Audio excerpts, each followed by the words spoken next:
Hi everyone, I'm Matt the Friendly Board Gamer and welcome to the playthrough. Today I'm going to be showing you the solo playthrough of Village Green. And what are we going to be doing in this? Well, as the name suggests, we are going to be creating the most prettiest garden, the most prettiest green in the village.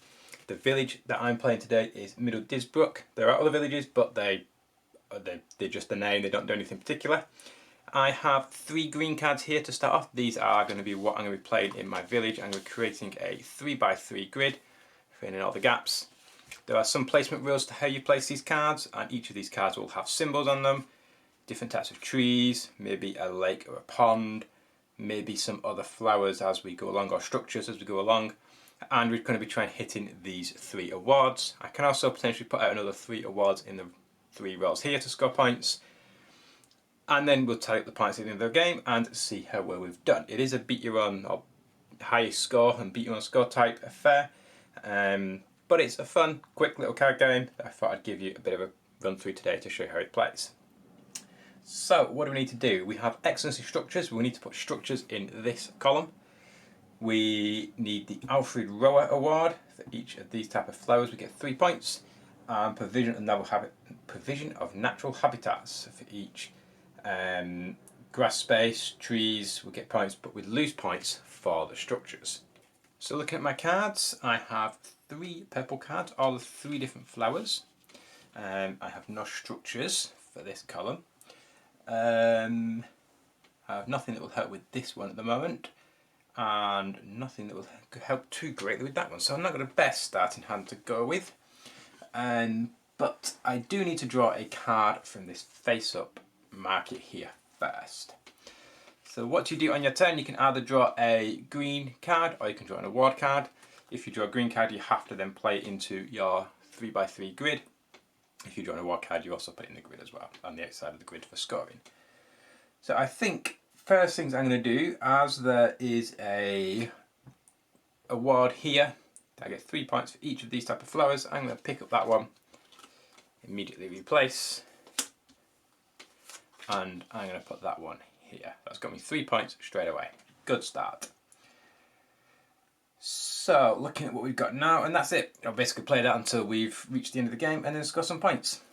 The trees aren't doing me any good. The little lakes or the ponds, they get me 2 points, as well as potentially any scoring opportunities. So that's something to bear in mind, but I think that structure is looking pretty good. Go pick up that structure and replace it with a new one. Now, when you're playing a card into the grid, either the symbol or the colour of the card has to match the ones it's adjacent to. So because these are both the same type of flower, I can play this here, and that at the moment is getting me just 1 point, but if I had 0 I'd be losing 9. Minus 2 points, so it is actually a gain of 3, which is pretty good. Okay, so what have we got here? We've got one of these empty grassland type cards, which for each of them we get 3 points. These don't have any symbols, and you can build over these if you decide to. So the way of sort of adding space, or putting a space here but then being able to build over the top of it was still meeting the placement rules. So I think I'm actually going to take that one.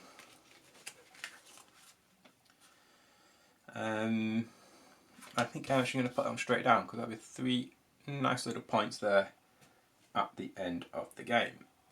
I'll reveal a new one. So what do we got? Oh, that's good for this row. Oh, it's also good for the structures as well. So where shall we put that? I think I'm going to take that card. I'll reveal a new one come out. And I could put it here, which is going to get me an additional point because then I have 2 structures, or I can put it there, which is going to get me an additional 3 points for the Alfred Rower. So it's going to go there. I could take... I do have these other cards that I could potentially place as well. This has got one of the lawn, garden, empty spaces here, so I could put that here to give myself another point. That doesn't seem overly worth it at the moment.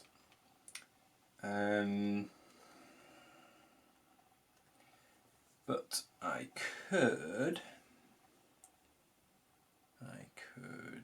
potentially take this award. Because what I'm thinking is if I put this here, which I can do on the bottom row, I need another red one there for 3 points there, but I could put this one here in the future, or potentially here. Yeah, I think I'm going to do that. Let's see how that goes. New award, each of them type of flowers. The Rosa Joba, I don't know, some type of flower maybe. But they will get me 3 points. I have none of them in my garden at the moment, or in my green, so not overly helpful. I do also have the option here of turning my village green card over. I would lose the 1 victory point, but it would mean that I could wipe these 3 cards here and get 3 new ones. Or I could just draw a blind off the top of the deck. Which is what I think I'm going to do. I think I'm actually going to draw one off the top of the deck. Okay, that wasn't overly useful. I'm going to stick this one here. I did have a backup plan. I don't want to stick it here. I'm going to stick it there because this is going to get me a point for the tree. And it's also going to give me 3 points for that as well. Okay, coolio. Next. What is the next plan? So none of these cards seem to be overly useful for me at the moment. So, I think I am actually going to then now turn that over. Wipe these 3 cards. Put them out of off screen and draw 3 new ones and take my turn. There we go. Okay, so yeah, let's take that one. I'll stick that there for 3 more points. Like I said, I can build over these if I decide to. I think for the moment I'm going to stick with the 3 points because that seems to be doing me good. None of them are helpful for me.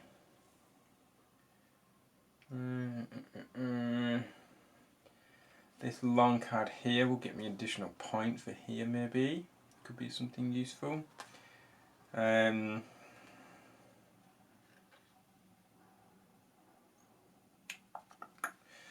could put this one down just here because it's not next to anything. There's no adjacency issues there. Get me 2 points for the pond. Is that worth it? I don't know, because then it's causing me, I'm not going to be able to place something here then, am I? Unless it's a tricky decisions, hey? I could put, no, I can't put that there. Okay, I'm going to draw off the top of the deck again, take a chance. Oh, yes. Perfect. That is going to go there. It matches this colour and this symbol, and it matches this symbol here. Each of these gets me 3 points. Good. I like that. That was good. Again, these are not doing me too good here, so I'm going to draw from the top. Ooh. Oh, I'm getting, looking out here. 3 points for that one, and it's a lake pond. 2 points, but the symbols match, so all good. And then, do I want any more of these before I end the game? I think this, I might as well get this. Stick that in there. It's going to get me another point for the grass one here, for the lawn. Yep, I can put this one in here.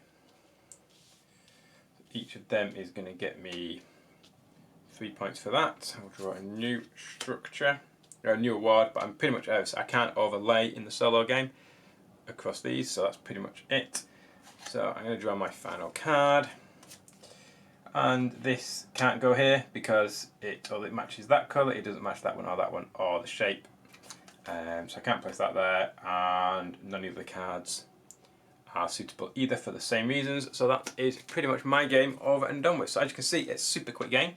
So let's see about the scoring. So this is how we score. We basically evaluate each of the awards for each of the columns and then each of the awards for each of the rows. So this one, I have one structure is going to get me 1 point. I get 2 points here for the pond. This is going to get me 3, 6, 9 points. This is going to get me 3, 6 plus 1 point for the tree here. This one is going to get me 3 points just for that one card. The excellence in lawns, I've got 1 lawn, so that's going to get me another point. And then the Lily Maniera, probably pronounced that wrong, but either way I get 3 points, and 3 points for that is 6. And that is a total of 29 points, I believe. And looking at the solo manual here, you can see that 26 to 35, I am the runners up. So I've not quite got the Village Green of the Year, but I'm better than last place in honourable mention. I'll take that. Runners up, pretty good. Score 29 out of my possible more than 35 for first place. So there you have it. That is a solo playthrough of Village Green. As you can see, super quick, less than 10 minutes or so for a solo playthrough. What I'd usually do is put all these back, shuffle up the awards, shuffle up the greens, and go again and see how well I do. See if I can beat my score with some different awards. As you can see here, there's a massive big deck of award cards, so you're going to get a lot of variety. A lot of these are upside down. But you get awards for each of the different types of flowers, no trees, 1 type of trees, each of these, multiple trees and structures, all sorts of stuff that you can get points for. And as you can see here, there is a massive stack of different type of green cards, all variations of the same thing, different combinations of the symbols, etc. And structures and trees and flowers. So that is it. That is the solo playthrough of Village Green. Like I said, super quick game. I love this one. It's got 10-15 minutes to spare. Just knock out a quick game and pack it all up, do it again, go again so you can beat my score. Really enjoy this one. Nice simple rules, but makes some interesting and difficult gameplay and tense situations with them placement rules of matching the symbols and the types of flowers as well. So yeah, hope you enjoyed that. Thank you very much for watching, and hope to catch you on the next playthrough. Bye bye.